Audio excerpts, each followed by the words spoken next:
안녕하세요. 해운여자고등학교 교사 전호균입니다. 여러분과 함께 화학결합과 분자 사이의 힘에 대해서 배워보도록 할게요. 온라인 수업이 미숙해서 약간 버벅이더라도 이해를 해주길 바래요. 화학결합과 분자 사이의 힘에 대해서 배우기 전에 먼저 전자배치에 대해서 알아보고 그 다음 금속 원소랑 비금속 원소의 특징에 대해서도 알아본 다음에 왜 화학결합이 그렇게 이루어졌는지를 알아보고 그다음에 화학결합을 이루고 있는 분자들 중에서 이 분자들의 특징에 대해서 알아보는 시간을 가질게요. 원자는 원자핵과 전자로 구성되어 있는 건 알고 있죠? 그 다음에 원자핵 속에는 양성자랑 중성자가 있어요. 양성자는 플러스 전기를 띠고 있고 중성자는 전기를 안 띠고 있으며 전자는 마이너스 전기를 띠고 있어요. 그리고 원자들은 각각 원자 번호라는 것을 가지고 있어요. 원자 번호는 양성자 수랑 같고 원자는 전기적으로 중성이기 때문에 플러스 전하를 띠고 있는 양성자 수랑 마이너스 전하를 띠고 있는 전자 수가 같아요. 그리고 전자는 원자핵으로부터 가까이 채워지기 시작을 하는데 원자가 채워지는 가상의 궤도 이거를 전자껍질이라고 얘기를 해요. 그리고 첫 번째 전자껍질 원자핵으로부터 가까운 전자껍질부터 전자가 몇 개씩 채워지냐 2개, 8개 8개 순서로 전자가 채워져요. 한번 확인을 해볼게요. 원자 번호가 1번인 수소는 첫 번째 전자껍질에 전자가 하나가 들어갔죠. 헬륨은 2개가 들어갔고 리튬은 원자 번호가 3번이니까 전자수도 3개가 되겠죠. 그러니까 전자가 배치가 될 때 첫 번째 전자껍질에 전자가 2개 들어가고 그 다음에 두 번째 전자껍질에 1개가 들어가요.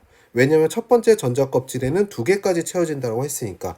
그 다음에 베릴륨, 붕소, 탄소, 질소, 산소, 플로린까지 해서 두 번째 전자껍질에 7개까지 채우고 그 다음에 네온에서 두 번째 전자껍질의 전자를 8개 채워요. 두 번째 전자껍질에는 8개까지 채워진다고 얘기를 했으니까 그 다음부터는 세 번째 전자껍질에 1개, 2개, 3개 순서대로 전자를 채워요. 이때 전자가 가득 채워진 전자껍질에 전자가 가득 채워진 요 원소를 18족 원소라고 얘기를 해요. 18족 원소. 18족 원소라고 얘기하고 또는 비활성 기체라고도 얘기를 해요. 얘네들은 전자껍질에 전자가 가득 찬 전자 배치를 가지고 있어요.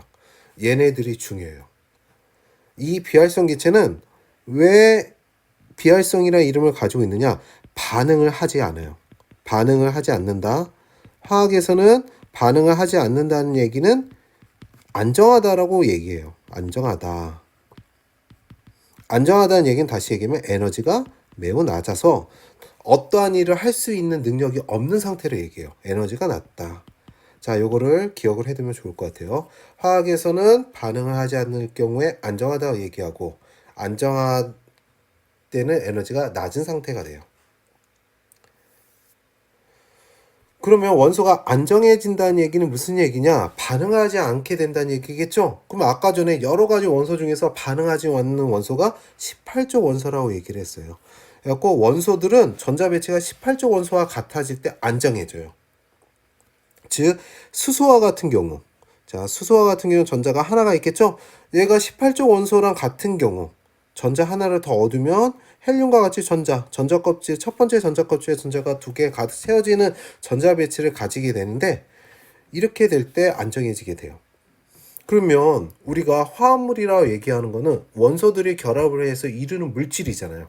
이 물질들은 자연 상태에서 존재를 하기 때문에 이 물질 자체가 안정해요. 만약에 불안정하면 어떻게 될까요? 불안정하면 그 상태로 있지 못하고 다른 물질로 변하게 되겠죠. 그래서 우리가 얘기하는 화합물들은 다 안정한 상태예요. 안정한 상태. 안정한 상태이기 때문에 화합물을 구성하고 있는 원소는 다 어떤 전자 배치를 가지게 되냐? 18족 원소와 전자 배치가 같아지게 돼요. 수소를 볼게요. 자, 수소를 보면 한 수소에 보면 전자가 2개가 있죠. 2개가 있다는 얘기는 헬륨하고 같은 전자 배치를 가진다는 얘기겠죠. 헬륨은 아까 전에 얘기했듯이 첫 번째 전자 껍질에 전자가 가득 찬 18적 원소가 되고, 플루오린과 같은 경우에는 두 번째 전자 껍질에 전자가 7개를 가지고 있어요. 각 플루오린 원자는. 근데 지금 보면 합쳐짐으로 인해서, 화합물이 됨으로 인해서 왼쪽의 플루오린 원자는 전자가 총 8개가 되죠. 둘, 셋, 넷, 다섯, 여섯, 일곱, 여덟. 마찬가지로 오른쪽에 있는 플루오린도 전자가 8개가 돼버려요. 그래서 18적 원소인 네온하고 전자 배치가 같아지게 되죠. 나트륨은 볼게요. 원래는 나트륨은 세 번째 전자 껍질에 전자가 하나 있는 전자 배치를 가지고 있어요. 그런데 얘가 나트륨, 염화나트륨이 되면서 나트륨 이온이 되면서 세 번째 전자 껍질에 전자 하나가 없어지면서 네온하고 전자 배치가 같아져요. 클로라인은, 자, 염화 이온은, 염소 이온은 원래는 세 번째 전자 껍질에 전자가 7개만 존재하고 있는 상태인데 전자 하나를 받아요. 화합물을 형성할 때. 그래가지고 세 번째 전자 껍질에 전자가 8개 가득 찬 아름과 같은 전자 배치를 가지게 돼요. 지금 다 보니까 어떻게 되냐. 화합물을 형성할 때 수소, 플로린, 나트륨, 염소, 얘네들 모두 다 18적 원소와 전자 배치가 같아져요. 그런데 수소는 헬륨과 같은 전자 배치를 가지게 되는데, 헬륨과 같은 전자 배치를 가지는 원소들은 몇 개 없겠죠. 수소, 헬륨, 리튬, 베릴륨, 요 4개 정도만 이제 화합물을 형성할 때 헬륨과 같은 전자 배치를 가지고, 나머지들 네온, 아르곤, 얘네들과 같은 전자 배치를 가지는 원소들이 훨씬 많아요. 근데 네온하고 아르곤의 공통적인 특징은 맨 바깥쪽 전자 껍질의 전자가 총 8개가 되죠. 8개. 그래서 옛날에 8을 옥트라는 접두사를 써서 영어로 표현하기도 해요. 그래서 옥텟 규칙이라고 이름을 붙였어요. 즉 18적 원소와 전자 배치가 같아지면서 안정화되는데, 그 중에서 바깥쪽 전자 껍질의 전자가 8개가 될 경우, 즉 네온이나 아르곤과 같은 전자 배치를 가질 경우에 옥텟 규칙을 만족한다라고 얘기를 해요. 헬륨과 같은 전자 배치를 갖는 경우에는 옥텟 규칙을 만족하지 않는다라고 얘기하죠. 왜냐하면 8개가 아니니까. 이렇게 원소들은 화합물을 형성할 때 18적 원소와 같아지면서 안정해져요. 그리고 우리가 크게 원소는 비금속 원소랑 금속 원소 두 가지로 나뉘어요. 금속 원소는 원자과 전자수는 원소들의 맨 바깥쪽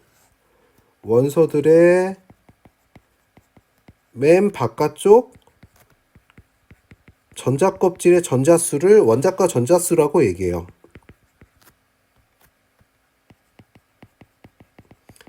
예를 들면 리튬과 같은 경우 첫 번째 전자 껍질에 전자가 2개 들어가고 두 번째 전자 껍질에 전자가 하나가 있죠. 자, 그러면 맨 바깥쪽 전자 껍질에는 전자가 1개가 있으니까 원자과 전자수가 하나예요.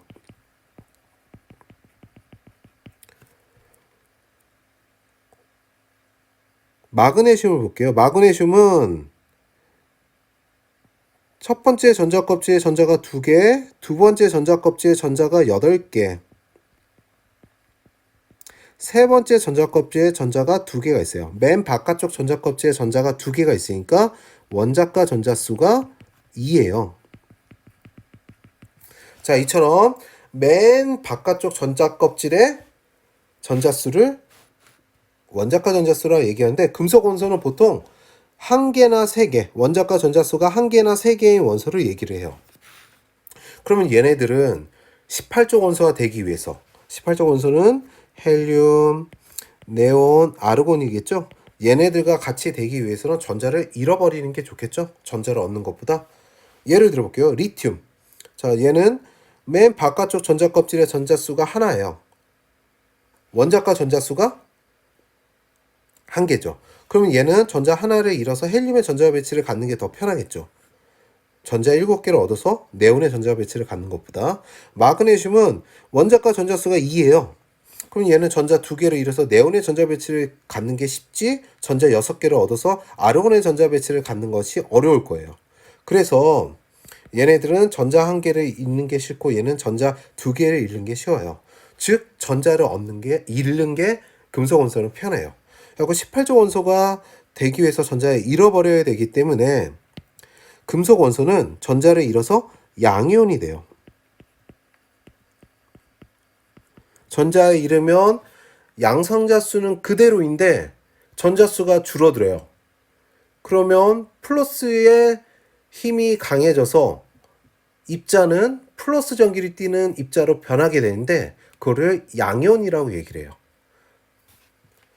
비금속 원소는 반대예요. 원자과 전자수가 보통 4개나 7개인 원소예요. 그래서 얘는 18조 원소가 되기 위해서는 전자를 얻어야 되고 얘는 음이온이 돼요. 예를 볼게요. 산소는 원자과 전자수가 6개예요.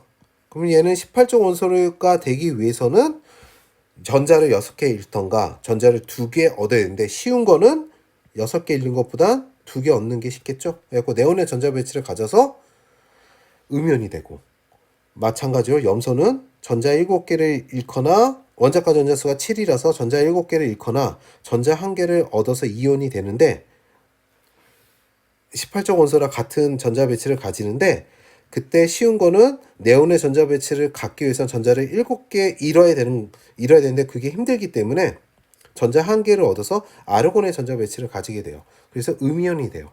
자, 음이온은 양성자수보다 전자수가 많아서 입자 자체가 마이너스 전기를 띠고 있는 걸 음이온이라고 얘기를 해요.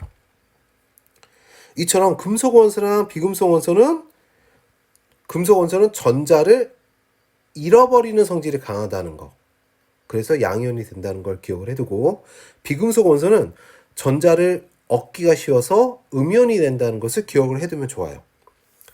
그러면 이제 우리가 알다시피 보통 금속이라고 하면 전기가 잘 흐르는 거, 비금속은 전기가 흐르지 않는 걸로 하고 기억을 해주죠. 그래서 금속은 전기 전도성이 있다라고 얘기해요. 전기 전도성이 있다. 전기 전도성은 전기가 흐르는 성질을 얘기해요. 비금속은 전기 전도성이 없다라고 얘기를 해요. 그러면 얘네들이 방금 설명했던 금속의 특징, 비금속 특징으로 인해서 왜 전기가 통하는지 전기가 통하지 않는지 얘기를 해볼게요. 자, 금속은 외부에서 전자가 들어가요. E-는 전자를 얘기해요. 자, 전자가 들어가요. 그럼 여기에 금속 원소들이 막 여러 개가 있겠죠? 근데 얘가 바깥쪽에서 전자가 들어와요. 그러면 금속 원소가 전자 하나를 딱 받아요. 근데 금속은 특징이 전자를 잃어버릴 수 있다 얘기했죠? 그러니까 하나를 받았어요. 그러니까 자기가 가져야 되는 전자 수보다 많아지니까 자기가 가지고 있던 전자를 내놔요. 그럼 옆에 있는 금속 원소는 마찬가지로 또 전자를 받아서 또 자기가 가지고 있는 전자를 내놔요. 왜냐면 금속 원소 자체가 전자를 잃어버리는 성질이 강하기 때문에 전자를 받으면 자기 걸 잃어버리고 이게 쉽게 이루어져요. 그래서 전자를 얻고 내놓고 전자를 얻고 내놓고 이게 반복이 되다 보니까 다시 전자가 빠져나오기 쉽게 되죠. 그래서 전기가 흐르게 돼요. 그런데 비금속 원소는 특징이 전자를 가지려고 하는 성질이 강하죠. 전자를 얻으려는 성질. 그리고 외부에서 전자가 들어가면 비금속 원소는 이 전자를 받으면 전자를 얻으려는 성질이 강하기 때문에 그냥 가지고 있어요. 그러니까 전자가 들어왔어요. 전자가 나가지 않겠죠. 전류가 흐르지가 않아요. 그래서 전기 전도성이 없다라고 얘기를 해요. 이러한 특징을 가지고 있어요.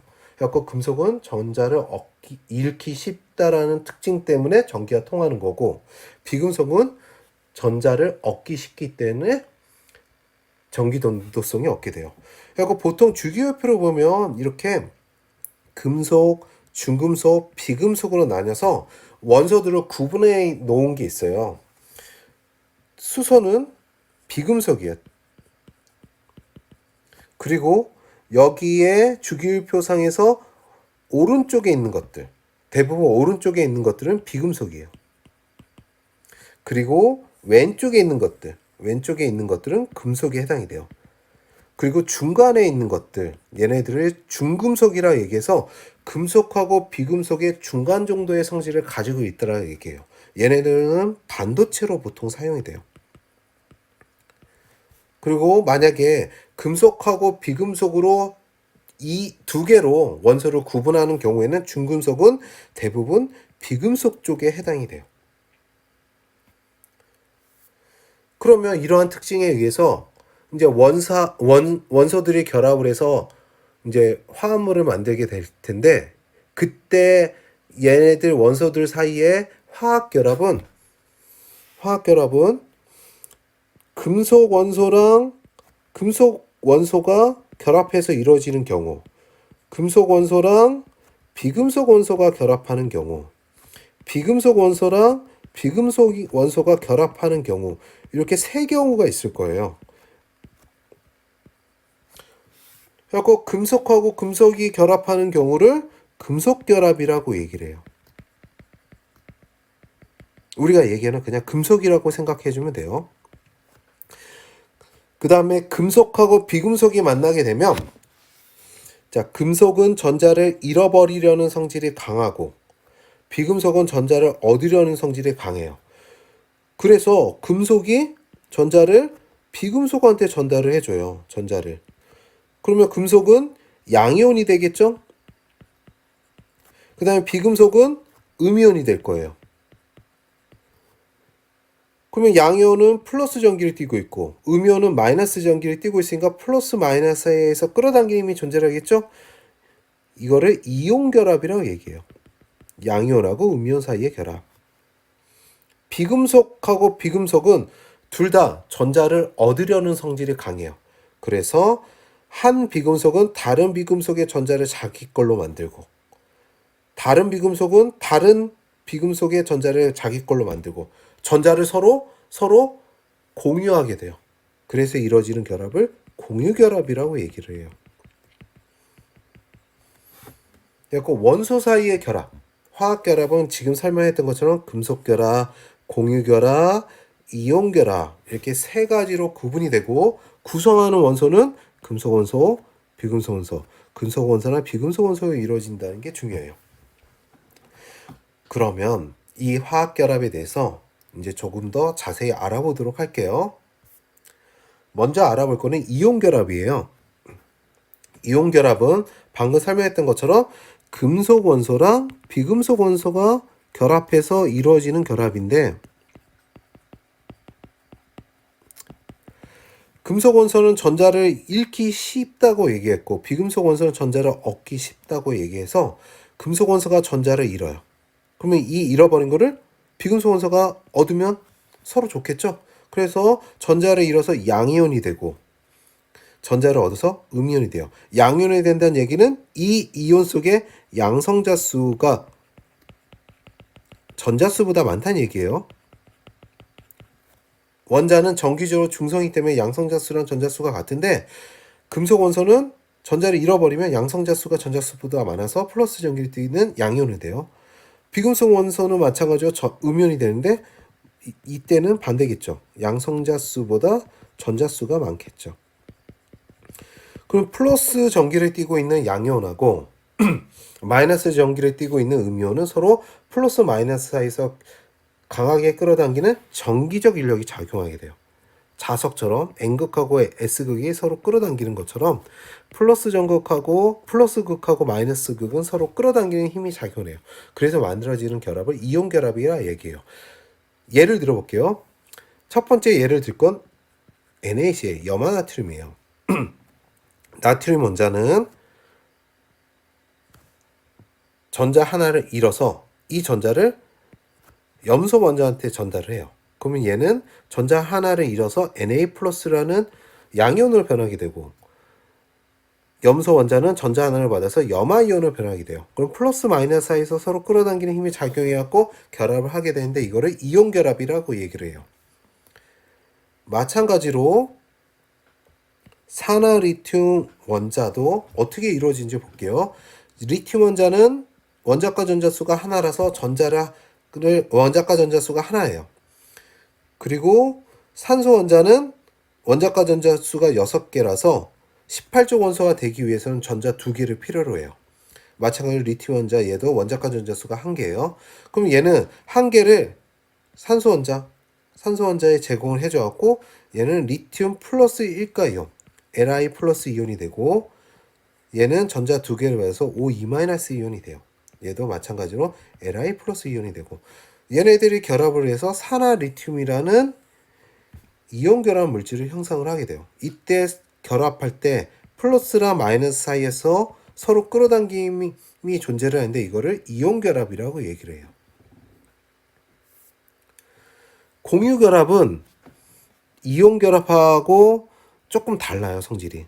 얘는 구성하고 있는 원소는 비금속 원소랑 비금속 원소예요.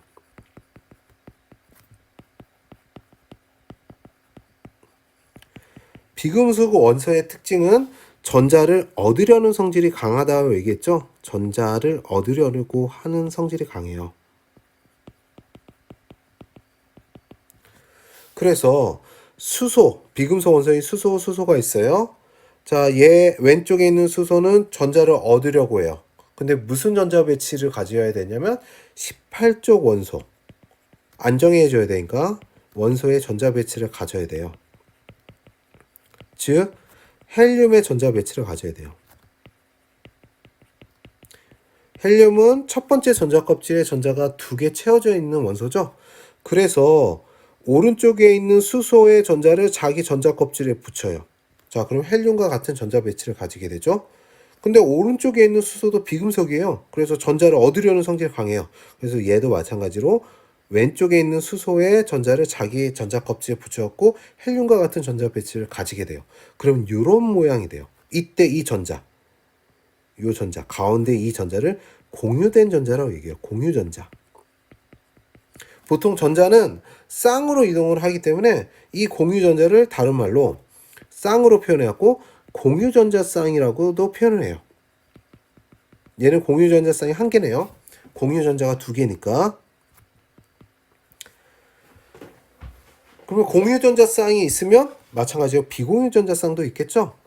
그래서 이렇게 원자들이 공유 결합을 해서 이루어지는 경우에는 공유된 전자를 공유전자 쌍이라고 공유된 전자 2개를 공유전자 쌍 1개라고 여기서 이렇게 표현을 해주고 마찬가지로 공유되지 않는 전자는 비공유전자 쌍이라고 얘기를 해서 이렇게 표현을 해줘요.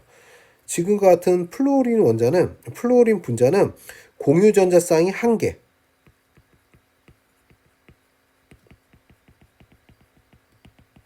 비공유 전자쌍이 6개인 분자예요.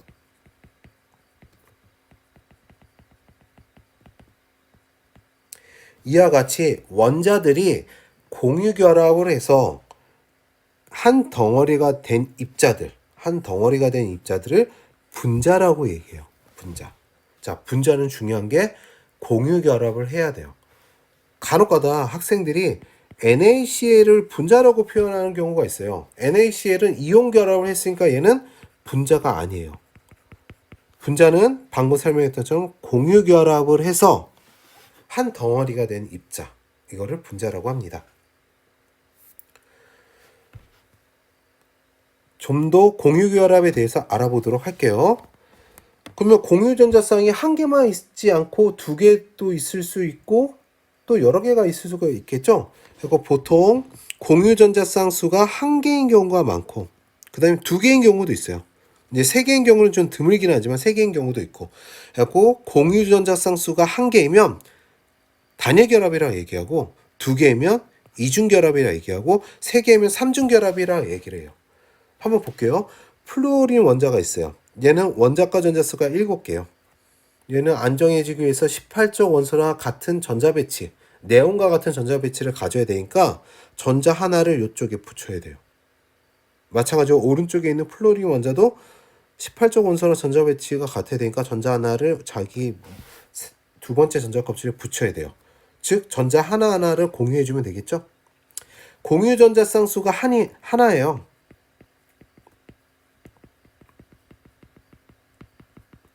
그러니까 이거는 단일 결합이 되겠죠. 산소를 보면, 이제 산소를 볼게요. 산소는 원자과 전자수가 6개예요. 전자 두 개가 더 있어야지 18쪽 원소랑 같은 전자 배치를 가지겠죠. 오른쪽에 있는 산소도 마찬가지. 그러면 두 개를 공유해주면 되겠죠. 전자 두 개를 공유했어요. 공유 전자 쌍수는 2겠죠.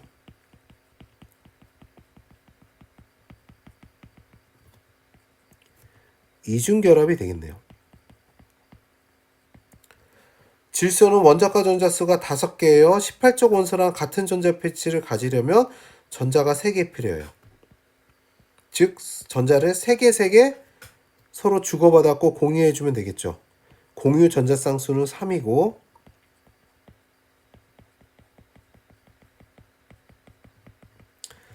삼중결합이라고 해요. 사중결합은 있을까요? 없을까요? 아무래도 사중결합이 되면 전자 4개가 공유가 되었고 가운데 전자가 많이 몰려 있으니까 되게 불안정하겠죠? 왜냐면 전자하고 전자는 마이너스 전기를 띠고 있는 동일한 입자이기 때문에 서로 밀어내는 힘이 강해요. N극이 서로 밀어내듯이 마이너스 극, 플러스극은 서로 밀어내요. 그래서 불안정하기 때문에 사중결합은 없다라고 보면 돼요. 이렇게 단일결합, 이중결합, 삼중결합인데 결합력은 어떤 게 더 강할까요? 당연히 공유결합을 3개 한 삼중결합이 이중결합보다 강하고 이중결합이 단일결합보다 강하겠죠. 그러면 결합이 강하다는 얘기는 끌어당기는 힘이 강하다는 얘기잖아요. 그러니까 원자하고 원자 사이의 거리, 결합 길이는 가장 결합력이 강한 삼중결합의 길이가 짧아요. 왜냐하면 삼중결합이 결합력이 강하니까 원자하고 원자를 서로 강하게 끌어당겨서 결합 길이가 짧아지게 되죠. 그 다음 이중결합은 이것보다 길고 단일결합은 이것보다 더 길게 돼요.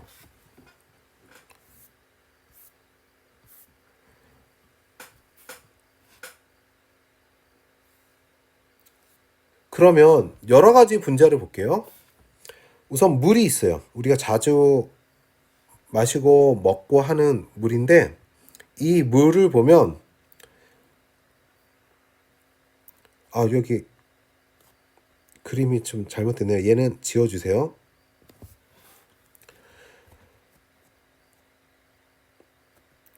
공유전자쌍이 2개예요. 근데 이 공유전자쌍은 모두 다 단일결합이에요. 그래서 공유전자쌍수를 1, 비공유전자쌍수는 2개네요.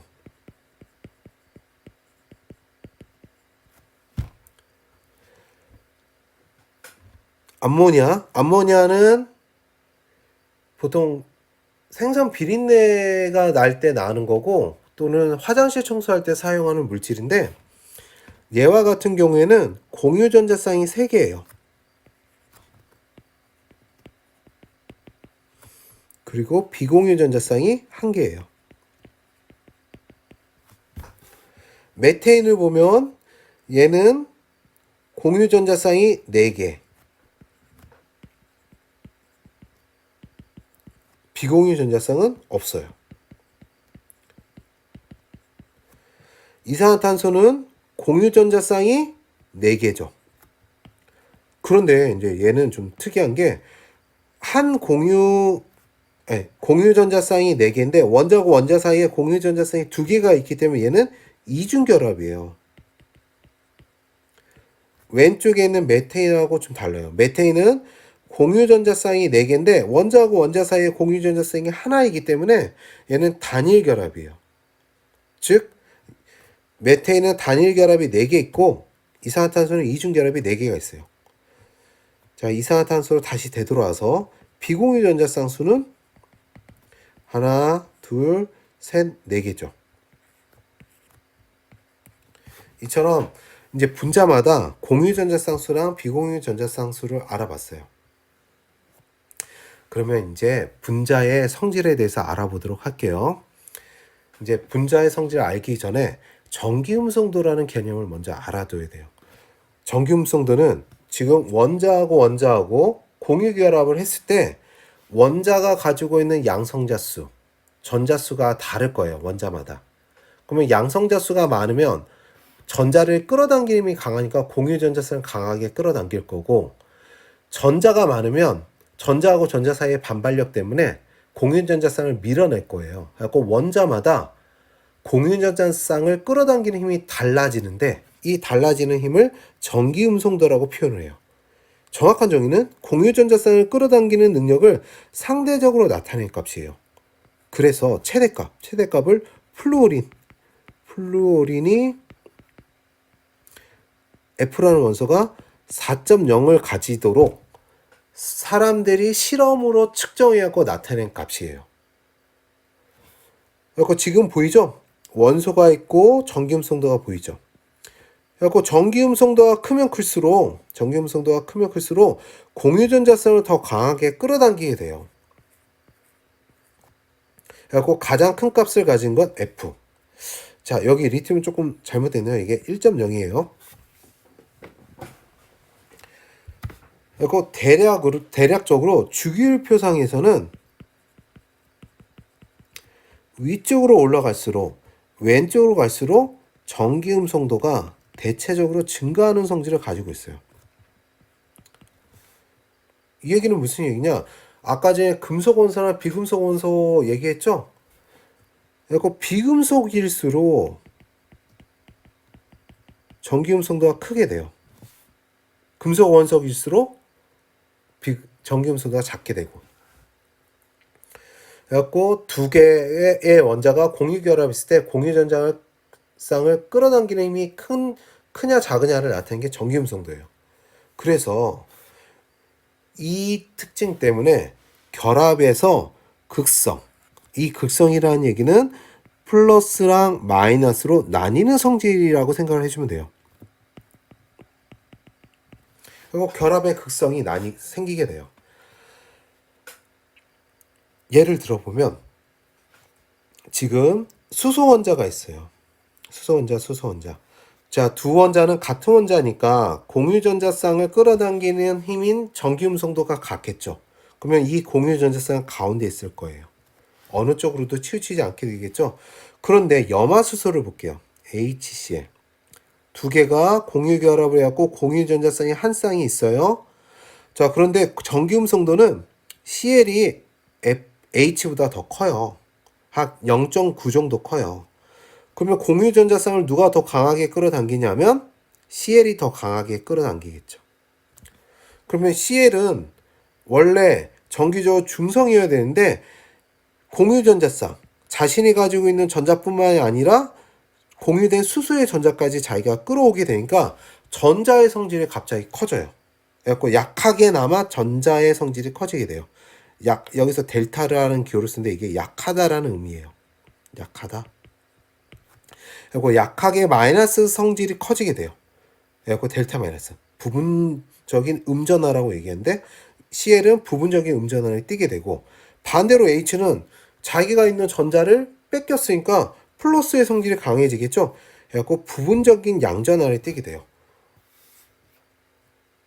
이 결합이 왼쪽에 있는 결합은 그냥 전기적 중성인데 오른쪽에 있는 거 HCl에 있는 결합은 전기음성도 차이에서 델타 플러스랑 델타 마이너스로 나뉘게 됐죠. 이거를 결합의 극성이라고 얘기를 해요. 만약에 이 H랑 CL이 전기음성도 차가 0.9인데 0.9보다 훨씬 전기음성도 차이가 크면 어떻게 될까요? 지금 NaCl로 설명을 했는데 전기음성도 차이가 약 1.7보다 높게 되면 아예 공유된 전자쌍을 한 원소가 가져가 버려요. 즉, 한 원소는 전자를 잃어버리게 되고 한 원소는 전자를 얻게 돼요. 그래서 이온 결합으로 변하게 돼요.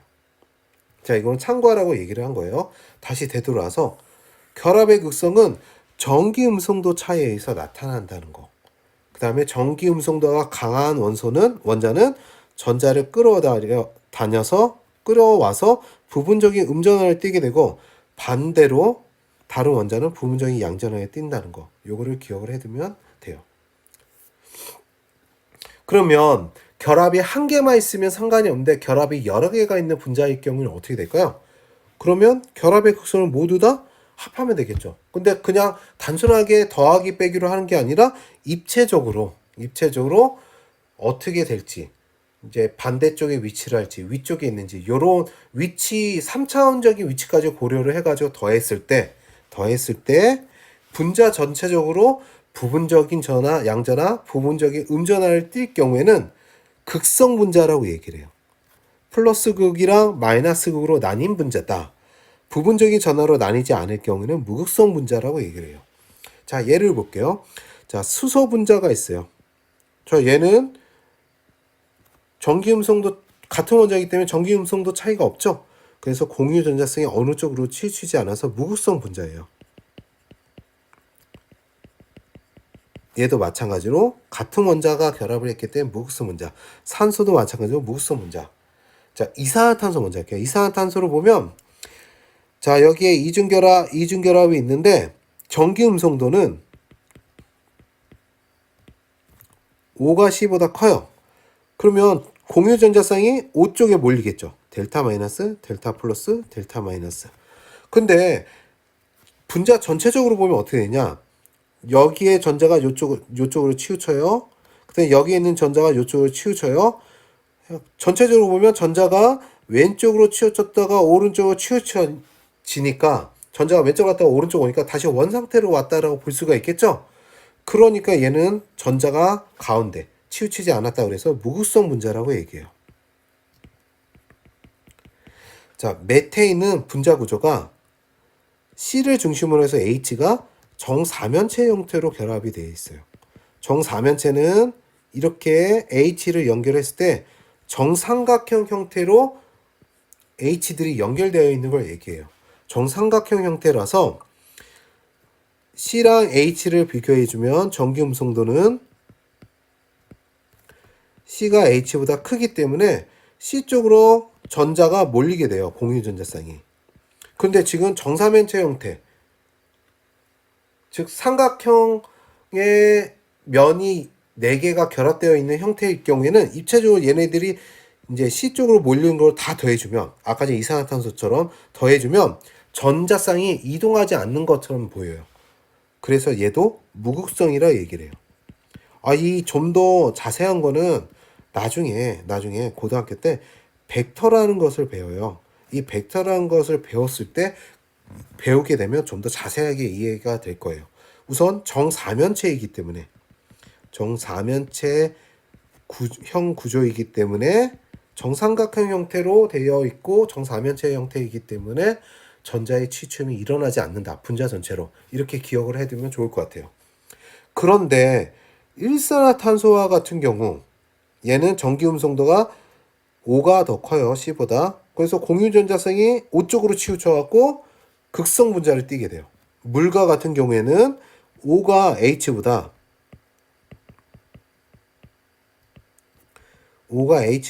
전기 음성도가 크기 때문에 O 쪽으로 전자가 치우치게 돼요. 그래서 O가 부분적인 음전화, H가 부분적인 양전화에 띄게 되고 암모니아도 마찬가지예요. 전기 음성도가 N이 H보다 크기 때문에 N이 부분적인 음전화, H가 부분적인 양전화에 띄는 극성 분자예요. 염화수소는 아까 전에 얘기했듯이 전기 음성도가 CL이 H보다 커서 CL이 부분적인 음전화, H가 부분적인 양전화에 띄게 돼요. 이렇게 분자가 극성 분자, 무극성 분자로 나뉘게 돼요. 그러면 지금 이제 화학 결합의 종류를 배웠고 그 다음 분자에 대해서 알아봤어요.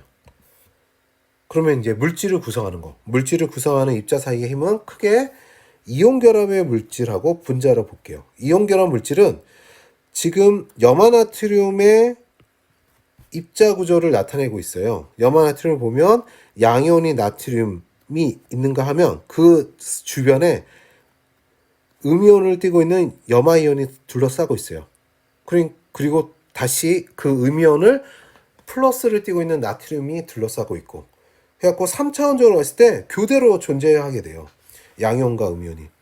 그러면 양이온과 음이온 사이에는 전기적 인력으로 끌어당기는 힘이 존재를 하게 된다고 얘기를 했죠. 그래서 물질들이 이제 양이온과 음이온이 교대로 있어서 전기적 인력에 의해서 강하게 결합되어 있어요. 이제 분자는 아까 전에 델타 플러스 델타 마이너스로 나뉘어 있는 극성 분자라 이렇게 델타 플러스 델타 마이너스가 없는 무극성 분자로 구분이 되는데 극성 분자에 따라 무극성 분자에 따라 각각 달라요. 그래서 분자에서 입자 사이에서 작용하는 힘, 분자 사이에서 작용하는 힘에 대해서 우선 살펴볼게요. 우선 먼저 알아봐야 될 게 쌍극자 쌍극자 힘이 있어요. 쌍극자라고 하면 델타 플러스 델타 마이너스처럼 한 입자에서 극이 나뉜 입자를 쌍극자라고 얘기해요. 쌍극자. 그러면 이처럼 극이 나뉜 분자는 극성 분자라고 얘기하겠죠. 극성 분자. 그러면 지금 한 극성 분자, 델타 플러스랑 델타 마이너스로 되어 있는 극성 분자랑 또 다른 극성 분자는 델타 플러스 델타 마이너스가 있겠죠. 그러면 플러스랑 마이너스랑 끌어당기니까 한 극성 분자의 델타 마이너스랑 다른 극성 분자의 델타 플러스 사이에는 서로 끌어당김이 존재를 할 거예요. 이 끌어당기는 힘을 쌍극자 쌍극자 힘이라고 얘기를 해요. 예를 볼게요. 예를 보면 H는 델타 플러스, CL은 델타 마이너스를 가지고 있으니까 이 CL, 델타 마이너스는 다른 분자의 델타 플러스인 H랑 서로 끌어당기는 존재를 하고 이 H는 델타 플러스인 H는 델타 마이너스를 띄고는 다른 분자의 CL하고 서로 끌어당기는 존재를 해요. 이 끌어당기는 요 힘들을 쌍극자 쌍극자 힘이라고 얘기를 해요. 당연히 델타 플러스랑 델타 마이너스를 가지고 있지 않는 무극성 분자는 쌍극자 힘이 작용하지 않겠죠. 이 쌍극자 힘은 작용하고 있는 분자가 있고 작용하지 않는 분자가 있어요. 작용하는 분자는 극성 분자, 작용하지 않는 분자는 무극성 분자이기 때문에 분자량이 비슷할 경우 쌍극자 힘이 작용하는 극성 분자는 무극성 분자에 비해서 작용하는 힘이 커요. 즉 분자하고 분자 사이에서 끌어당기는 힘이 극성 분자가 더 강해요.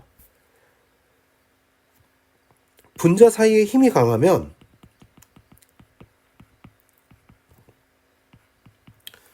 얘네들을 분자하고 분자를 끊어내는데 많은 에너지를 필요로 하게 돼요. 그래서 분자하고 분자 사이의 힘이 끊어지는 상태, 이 상태를 기체 상태라고 얘기해요.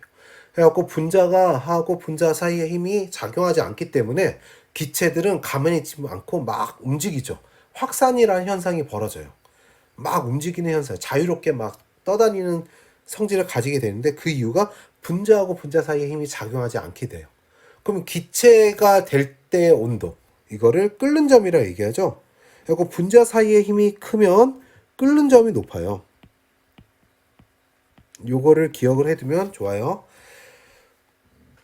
HCl과 F2, 염화수소랑 플로린은 분자량이 비슷하지만 끓는 점은 염화수소가 마이너스 85도로 플로린 마이너스 188도보다 높아요. 그 이유가 뭐냐면 쌍극자 힘이 작용하기 때문에요. 그래서 염화수소는 쌍극자 힘이 작용하기 때문에 무극성 분자인 플로린보다 끓는 점이 높아요. 분자 사이의 힘이 강해서. 이제 두 번째로 볼 게 수소결합이에요. 수소결합은 많이 들어봤을 거예요. 자, 수소결합은 전기음성도가 큰 FON에 결합한 H 원자가 이웃하는 FON 원자 사이에 결합하는 강한 인력을 얘기해요. 근데 얘는 엄밀하게 얘기하면 쌍극자 힘 중에 하나예요.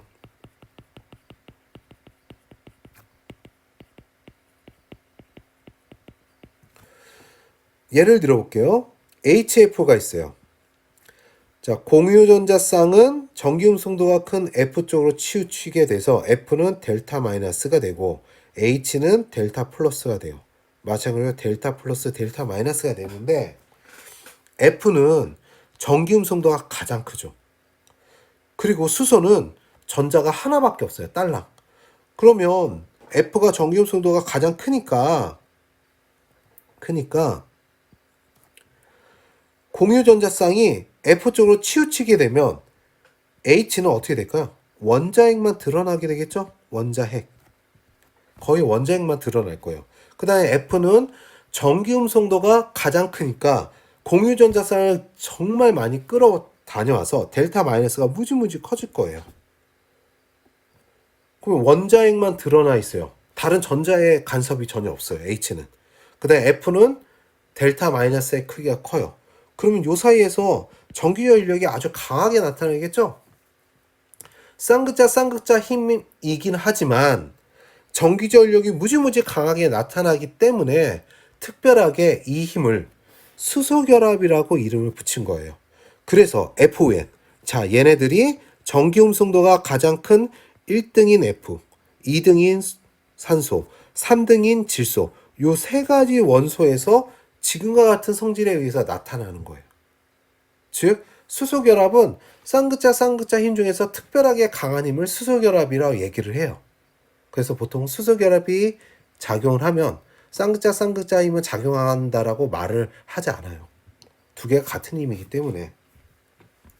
그래서 수소결합을 하는 분자는 분자량이 비슷한 다른 분자보다 분자 사이에 작용하는 힘이 매우 강해요. 왜냐하면 쌍극자 힘의 일종이지만 그 중에서 더 강한 힘이기 때문에 그래요. 그래서 끓는 점이 매우 높아요. 예를 들면 H2O랑 H2S가 있어요. 분자량 무거운 건 얘가 더 무거워요. H2S 황화수소가. 그런데 끓는 점은 H2O가 더 높아요. 그래서 끓는 점이 100도인데 황화수소는 영하예요. 영하. 그리고 보면 플로린과 수소는 F랑 H 사이에서 수소결합이 작용하는 분자. 물은 H랑 O 사이에서 수소결합이 작용하는 분자. 암모니아는 H랑 N 사이에서 수소결합이 작용하는 분자예요. 그래서 이 수소결합은 우리 주변에서 아주 강한 힘으로 분자 사이에서 작용하고 있어서 우리 주변에서 많이 사용되고 우리 주변에 있어요. 대표적인 DNA가 있어요. DNA는 요 사이에 유전 암호가 들어있는 아데닌, 구아닌, 사이토신, 티민 사이에서 이제 수소 결합이 작용을 하는데 이때 강하게 결합하도록 해주는 역할을 해주고 있어요. 그 다음에 단백질도 마찬가지로 단백질에서 O랑 H 사이에 수소 결합이 강하게 작용되고 있어서 단백질이 이렇게 알파 나선 구조 형태로 꼬여 있도록 만들어주고 있어요. 그 다음에 우리가 사용하는 물도 수소 결합을 하기 때문에 다른 물질하고 다른 특별한 특징을 가지고 있어요. 마지막으로 볼 분자 사이의 힘은 분산력이에요. 분산력은 무극성 분자나 극성 분자에 모두 작용하는 힘이에요. 근데 얘는 조금 개념이 어려우니까 이제 지금 선생님 얘기를 잘 들어보세요. 지금 무극성 분자가 있어요. 얘는 델타 플러스 델타 마이너스 없는 상태죠. 그런데 한 무극성 분자가 움직인다든지 또는 충격을 받는다든지 그러면 여기에 퍼져 있는 전자들이 어떻게 될까요? 한쪽으로 치우치는 현상이 벌어지겠죠. 그래서 지금 전자가 한쪽으로 치우쳤어요. 왼쪽으로 치우쳤어요. 원래는 이렇게 막 골고루 퍼져 있어야 되는 전자가 어떤 현상에 의해서 한쪽으로 치우치게 돼요. 그럼 막 순간적으로 델타 마이너스 부분적인 음전환을 띠게 되고 반대쪽은 순간적으로 양전화 부분적인 양전환을 띄어서 델타 플러스가 돼요. 이거를 순간 쌍극자라 얘기해요. 순간 쌍극자가 나타나게 되면 오른쪽에 있는 다른 무극성 분자의 전자들도 여기가 델타 플러스의 성질이 강해지니까 이쪽으로 몰리게 돼요. 그래서 다른데도 델타 마이너스 델타 플러스가 순간적으로 만들어진 쌍극자에 의해서 유발되게 돼요. 이거를 유발 쌍극자라고 그래요. 그럼 요 사이에서 델타 플러스랑 델타 마이너스 사이에서 끌어당기는 힘이 작용하게 되겠죠. 요 힘을 분산력이라 얘기해요. 그 분산력은 가만히 분자 내에 있는 전자가 쏠림 현상, 편극에 의해서 이 한쪽으로 치우치는 현상을 편극이라 얘기했는데 편극에 의해서 만들어지는 걸 얘기를 해요. 그래서 극성 분자 같은 경우는 극이 나뉜 상태에서 전자가 더 치우쳐서 나타나는 힘이라고 생각을 해주면 돼요. 이 분산력에 영향을 주는 두 가지 요소를 볼게요. 분자량하고 표면적이에요. 분자량이 클수록 분자가 크고 분자 내 전자수가 많겠죠. 분산력은 전자가 한쪽으로 치우쳐서 델타 플러스 델타 마이너스가 순간적으로 만들어져서 작용하는 힘이기 때문에 델타 플러스 델타 마이너스가 커지게 되려면 전자의 수가 많아야 되고 그 다음에 크기도 커져야 돼요. 그래야지 한쪽으로 더 많이 치우치겠죠. 그래서 분자량이 클수록 분산량이 크게 돼요. 분산량이 크다는 얘기는 끓는 점이 높다는 얘기죠. 지금 할로젠 원소, 플로린, 염소, 브로민, 아이오딘을 보면 분자량은 이쪽으로 갈수록 커져요. 근데 끓는 점도 마찬가지로 증가하는 걸 알 수가 있죠. 분자량이 커질수록 끓는 점이 높아진다. 요거를 알 수가 있어요. 두 번째로 봐야 될 게 표면적인데, 예를 들면 표면적이 크면 아무래도 분자 사이에서 힘이 작용하는 면적이 크면 클수록 당연히 더 잘 끌어당겨서 분산력이 크겠죠. 왜냐면 넓게 테이프 두 개를 붙였을 때랑 좁게 테이프 두 개를 붙였을 때 누가 더 강하게 결합을 하냐면 테이프를 넓게 붙이는 경우가 더 강하게 결합을 하겠죠. 마찬가지로 표면적이 클수록 이때 테이프가 서로 닿는 이 면적을 표면적이라고 얘기하는데, 이 표면적이 클수록 분산력이 커서 끓는 점이 높아져요.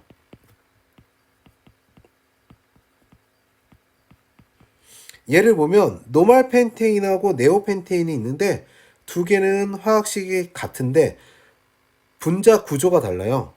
노말펜테인은 지금 보이는 것처럼 넓적한 형태고 네오펜테인은 공처럼 생겼어요. 그럼 두 개가 서로 맞닿는 부분, 분산력이 작용하는 면적은 노말펜테인이 더 커요. 즉 표면적이 노말펜테인이 더 크기 때문에 끓는 점은 노말펜테인이 네오펜테인보다 약 26도 정도 더 높은 걸 확인할 수가 있죠. 즉 표면적이 클수록 분산력이 커서 끓는 점이 높아진다. 이로써 분자 사이에 힘이 3개가 있다는 거 배웠어요. 쌍극자 쌍극자 힘.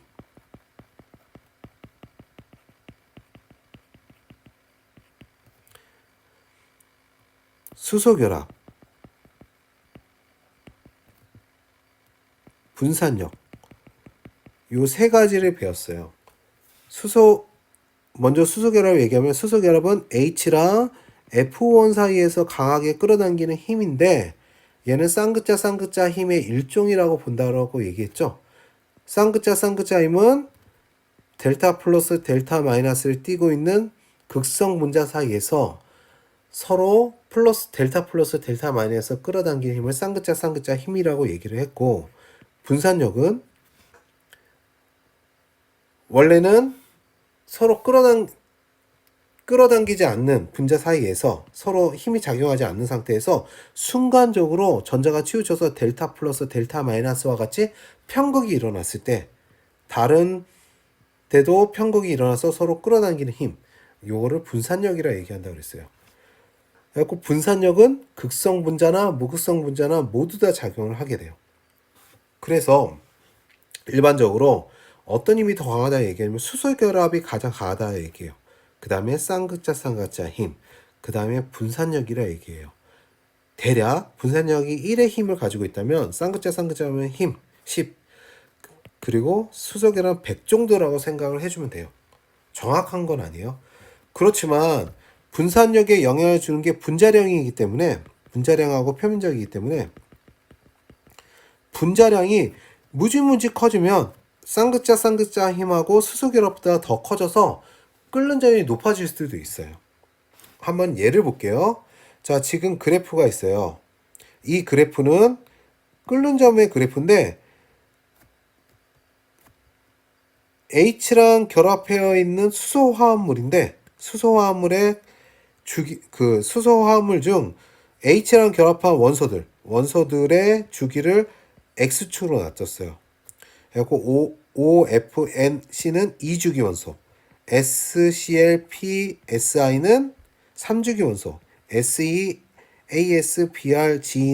4주기 원소. 그래갖고 중심원소의 주기를 X축으로 두고 그 다음에 물질의 끓는 점을 Y축으로 뒀을 때 이런 그래프를 그리게 되는데, 수소 결합을 하는 물질이 이렇게 3가지예요. 그래서 다른 물질에 비해서 분자 사이의 힘이 강하기 때문에 끓는 점이 높게 나타나는 걸 확인할 수가 있어요. 그리고 점점 얘네들 수소 결합하는 애를 빼고 나머지들을 보면 점점 오른쪽으로 갈수록, 오른쪽으로 간다는 얘기는 분자량이 커진다는 얘기겠죠? 분자량이 커질수록 끓는 점이 높아지는 걸 확인할 수가 있어요. 즉 분산력이 증가하는 걸 확인할 수가 있죠. 그리고 지금 SiH4는 Si라는 원소를 기준으로 해서 H가 정사면체 형태로 결합되어 있는 무극성 분자예요. 그리고 나머지들은 극성 분자고요.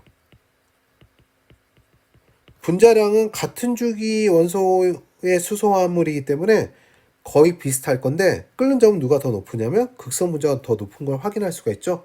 왜 그러냐면 쌍극자 힘이 작용하기 때문에 그래요.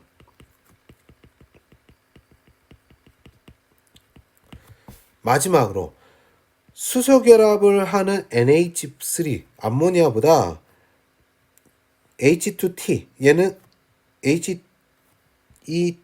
H2T가 더 끓는 점이 높은 걸 확인할 수가 있죠. 그건 왜 그러냐면 얘는 분자량이 커서 분산력이 증가하는 게 수소 결합의 힘보다 더 커졌기 때문에 그래요. 이로써 화학 결합하고 분자 사이의 힘에 대해서 배워봤어요. 선생님이 실제 얼굴을 보고 하는 수업 말고 이렇게 온라인 수업을 하는 게 점점 말할 때마다 자꾸 실수도 하고 그래서 이게 긴장도 많이 되고 좀 아쉽네요. 그래갖고 이것도 많이 녹화를 한 거예요. 여러 번 녹화를 한 것 중에서 괜찮다고 생각되는 걸 지금 녹화 놔둔 거니까 선생님의 실력이 녹화하는 실력, 뭐 수업하는 실력이 부족한 거 좀 많이 이해해 주기 바랍니다. 그리고 공부 열심히 하세요.